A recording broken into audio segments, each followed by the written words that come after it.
Here are the top stories for today, June 10, 2019. President Duterte seeks a reshuffle of PhilHealth as he vows to expose those behind the dialysis claims fraud. Task Force Bangon Marawi thanks President Duterte for sponsoring the Hajj pilgrimage of several residents of Marawi. The government slams calls by officials of the UN to investigate the country's human rights situation. And several boxers representing the Philippines in the SEA Games win medals abroad.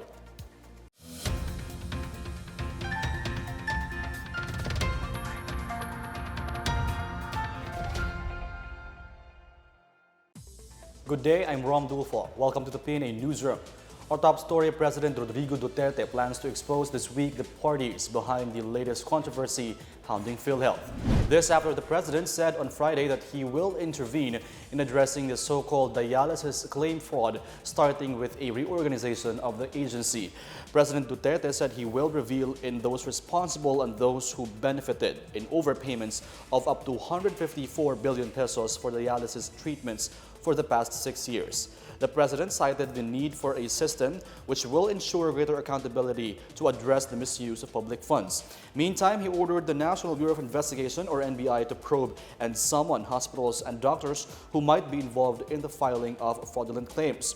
A news report last week said Edwin Roberto and Lizelle Santos, former employees of the WellMed Dialysis and Laboratory Center Corporation in Novaliches, Quezon City, claimed that PhilHealth continued paying for the dialysis of the center's dead patients. The PhilHealth on Saturday clarified that the alleged overpayments are efficiency gains, a feature in the case rates payment system that the agency is implementing. President Duterte made a surprise inspection on Monday morning at the Ninoy Aquino International Airport, or NAIA. The president came to NAIA Terminal 2 at 2 in the morning accompanied by airport officials. The surprise visit happened amid news of cancellations and flight delays. The president asked airport officials whether there were flight diversions and if affected passengers are compensated for their inconvenience. He also talked with the passengers and promised to remedy the situation within a month. A number of domestic and international flights were delayed and were diverted to Clark due to bad weather in Manila on Sunday night. Normal operations resumed several hours later. The Justice Secretary Bernardo Guevara ordered today the National Bureau of Investigation to look into the shooting of a provincial prosecutor in Oriental Mindoro. In a report from the Police Regional Office 4, the prosecutor, identified as Josephine Olivar, was ambushed and shot by unidentified suspects around 10 in the morning at Calapan City. Olivar sustained 5 gunshot wounds on the head and body. She had been rushed to the hospital and was reportedly in critical condition. Local police are investigating whether the ambush was work-related. 6 new beauty queens were crowned to represent the Philippines before the international arena at the 2019 Binibining Pilipinas pageant on Sunday. Gazini Gandados of Talisay, Cebu was crowned Miss Universe Philippines, crowned by reigning Miss Universe Catriona Gray. She is now tasked with securing the country's first back-to-back finish in the Miss Universe pageant. Emma Mary Tiglao from Pampanga received the Binibining Pilipinas Intercontinental crown from reigning Miss Intercontinental Karen Goldman, the first Filipino woman to win the once elusive international title. Bea Patricia Magtanong of Bataan won the Binibining Pilipinas International crown, while the Binibining Pilipinas Supranational title was awarded to Risham Said of Maguindanao. Samantha Law of Cebu City and Leren May Bautista of Laguna, meanwhile, were crowned Binibining Pilipinas Grand International and Binibining Pilipinas Globe, respectively. First runner-up was Aya Abisamis of Pasig City, and second runner-up was Santa Bernardo of Palawan. A party list has called for compulsory pre-shipment inspections to be done to prevent the entry of contraband into the country. Meanwhile, Task Force Bangon Marawi thanks the President for sponsoring the Hajj pilgrimage of Marawi residents. More on this and other news around the metro from Miguel Hid. Buhay Party List Representative Lito Atienza urged anew the Bureau of Customs to enforce compulsory pre-shipment inspection of containerized imports. The procedure subjects shipments to inspections by third-party surveyors before exporting. Atienza said this is to prevent the entry of contraband such as garbage and smuggled drugs. Meanwhile, Task Force Bangon Marawi Head Secretary Eduardo Del Rosario thanked President Rodrigo Duterte for sponsoring the Hajj pilgrimage of 27 internally displaced persons from Marawi City. Del Rosario said this gesture shows the president's deep understanding of Islamic culture and inspires positive change to public servants. The president asked for reconsideration from the Commission on Audit last week regarding the 5 million pesos taken from the Bangon Marawi Fund and spent on the trip. Duterte called on COA to understand the importance of the Hajj to Muslims. In other news, the University of the Philippines Mindanao organized a Mandaya grammar writing workshop for teachers from the Mandaya tribe. The workshop aims to localize the language curriculum by developing materials for better mother tongue-based multilingual education for kinder to grade 3 students. The curriculum includes an understanding of the Mandaya tribe's grammar, literature, and culture. For the PNA Newsroom, I am Miguel Hill. Still to come. The government Islamist calls by officials of the UN to investigate the country's human rights situation. The incoming mayor of Baguio City holds a tree planting event to celebrate his victory. More on these when the PNA Newsroom continues.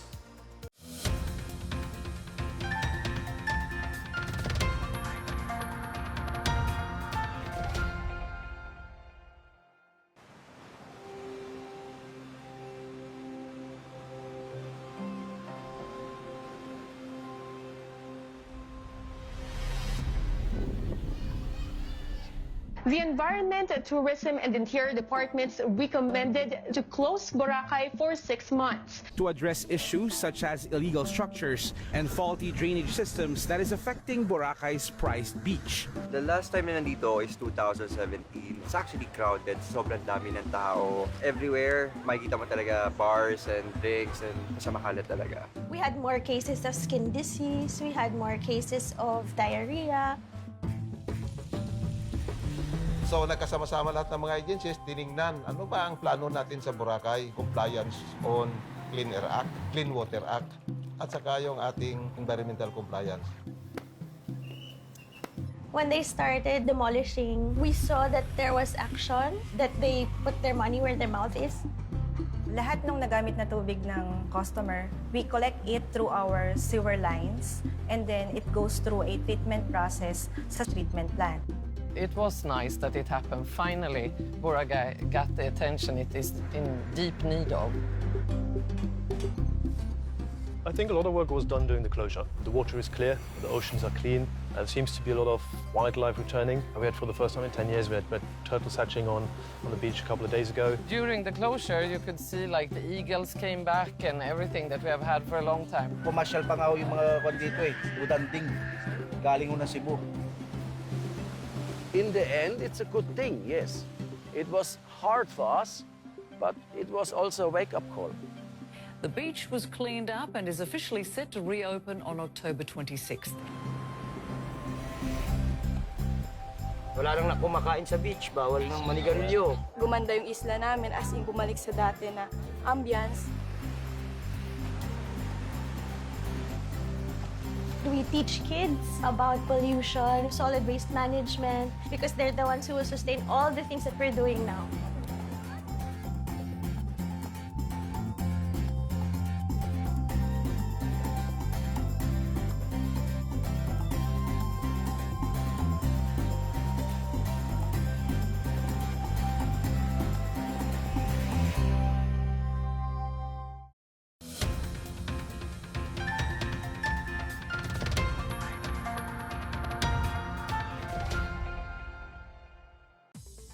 The government on Saturday slammed some UN rapporteurs as biased over their fresh calls for an independent probe on the human rights situation in Manila.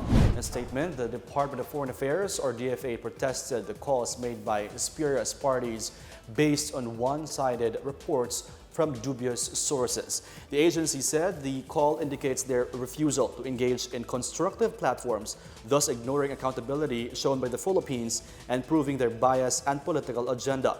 Last Friday, 11 independent experts, including UN Rapporteur Agnes Calamar, accused the government of sustained attack on people and institutions defending human rights. Meanwhile, presidential spokesperson Sal Panelo described the call for an independent probe as an interference on Philippine sovereignty.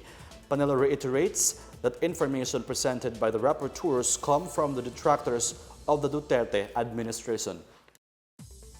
Swedish companies are keen to trade and invest more in the Philippines amid the country's strong economic performance. Swedish ambassador to the Philippines, Harold Fries, said last week that many Swedish firms are already engaged in engineering, waste management, urban transportation, and bus system. He said Sweden is looking at investing in infrastructure in line with the Build, Build, Build program.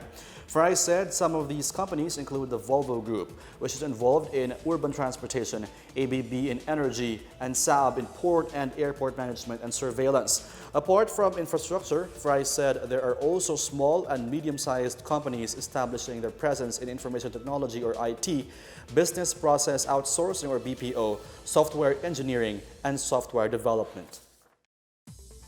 The tourism industry's contribution to the Philippine economy reached another milestone in 2018 as it increased to 12.7% of the Philippines' GDP. This is in spite of the 6-month closure and rehabilitation of Boracay, one of the country's major tourist destinations. Based on data released by the Philippine Statistics Authority or PSA on June 6, tourism direct gross value added was worth 2.2 trillion pesos last year, from 1.9 trillion pesos in 2017. Employment in tourism also rose to an estimated 5.4 million from 5.3 million in the previous year. The number of domestic tourists reached 110 million, which exceeds the 89.2 million target in 2022 stated in the National Tourism Development Plan. Tourism Secretary Berna Romulo Puyat attributed the achievements in the tourism industry to a holistic and convergent government which boosted confidence through the Build, Build, Build program. She notes that tourism is sustainable as it provides jobs and income while preserving culture and tradition and conserving the environment.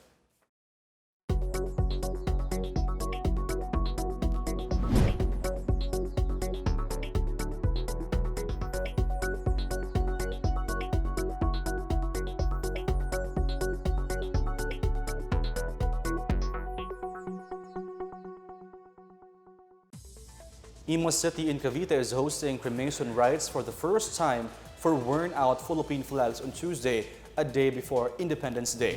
Thousands of old, damaged, or faded national flags stored by the locality for over a decade will be burned during Huling Parangal sa Watawat ng Pilipinas at the city's Heritage Park.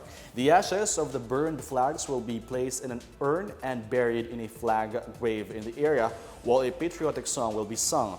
Imus, which is tagged as Flag Capital of the Philippines, is planning to hold the rites yearly starting this year.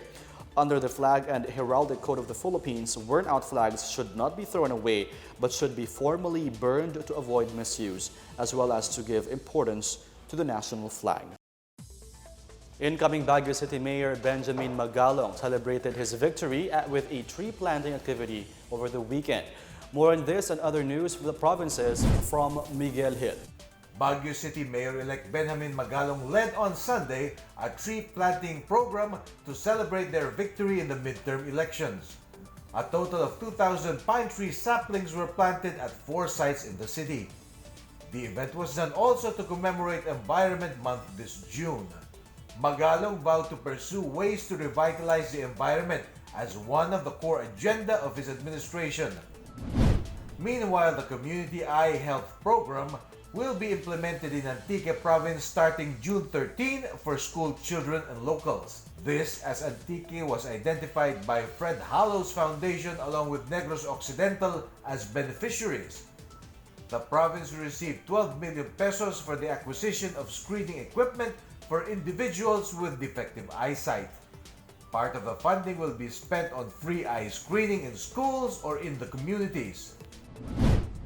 In other news, over 2,000 persons have been arrested for various crimes in Davao region since August 2018. In the first quarter of the year, the average weekly crime incidence went down to an average of 48 to 49 incidents per week from the previous average of 69 to 70 incidents per week. Police Regional Office 11 Director Marcelo Morales said he's expecting the number to increase as the PRO 11 continues its campaign against wanted persons and all forms of criminality. For the PNA Newsroom, I am Miguel Hill. Up next, men in uniform top bill an upcoming concert in celebration of the Independence Day. Several boxers representing the Philippines in the SEA Games win medals abroad. The PNA Newsroom returns after these reminders.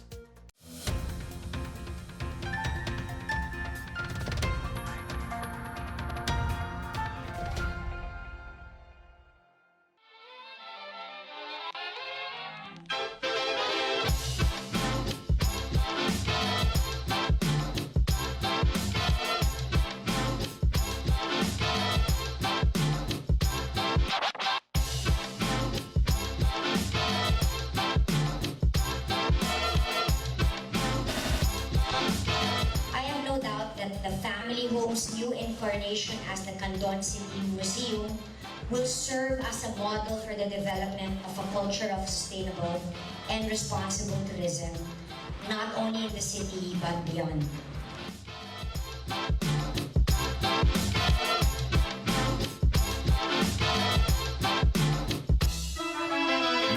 Are going on a run.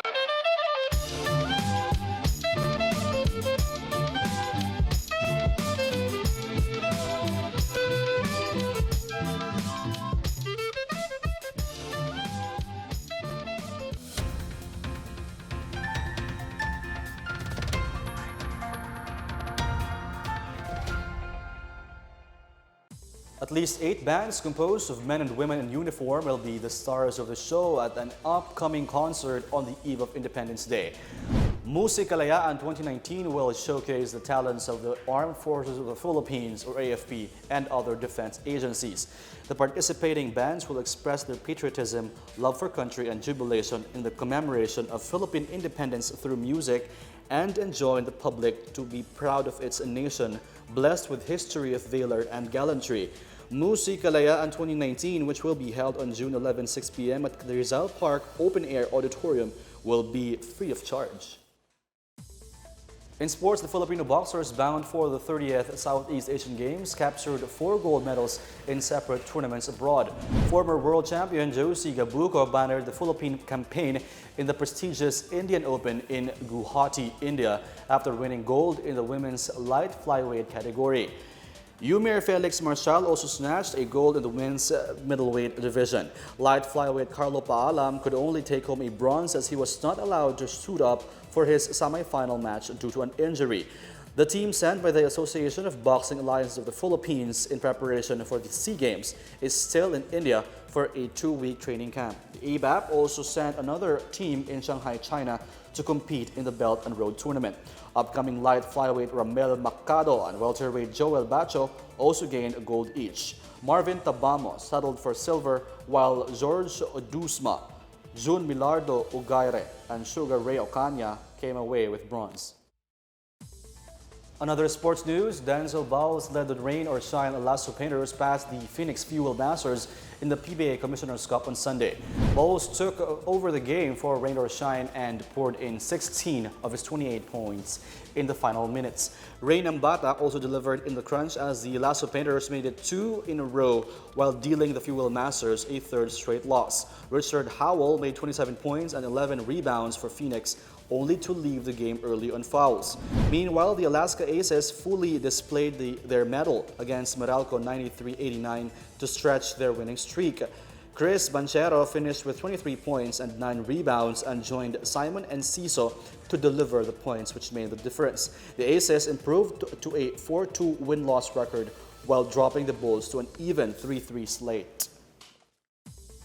Years after the siege in Marawi, the city undergoes a long and difficult rebuilding process as residents pick up the pieces. Former journalist Myla Reyes Roque has since then taken on a personal mission to capture and record the memories in Marawi after the war.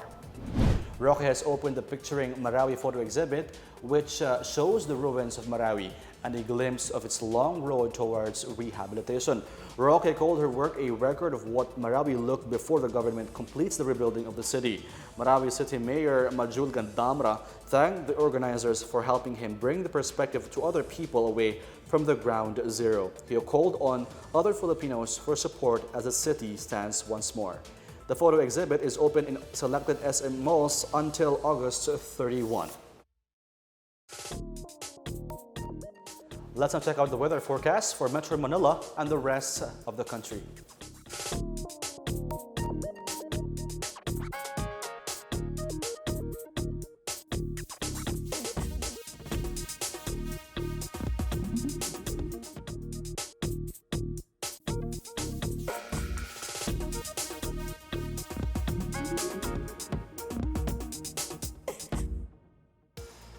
Here's another look at today's biggest stories. President Duterte seeks a reshuffle of PhilHealth as he vows to expose those behind the dialysis claims fraud. Task Force Bangon Marawi thanks President Duterte for sponsoring the Hajj pilgrimage of several residents of Marawi. The government slams calls by officials of the UN to investigate the country's human rights situation. And several boxers representing the Philippines in the SEA Games win medals abroad. Thank you for watching another edition of the PNA Newsroom. To check out these and other stories, visit the PNA website to follow the Philippine News Agency on Facebook and Twitter. For more stories about the government and how it serves Filipinos, look for these hashtags in all our social media platforms and websites. And that's your daily dose of the latest news and information that you need to know from the PNA Newsroom. I'm Rom Dulfo. Good day.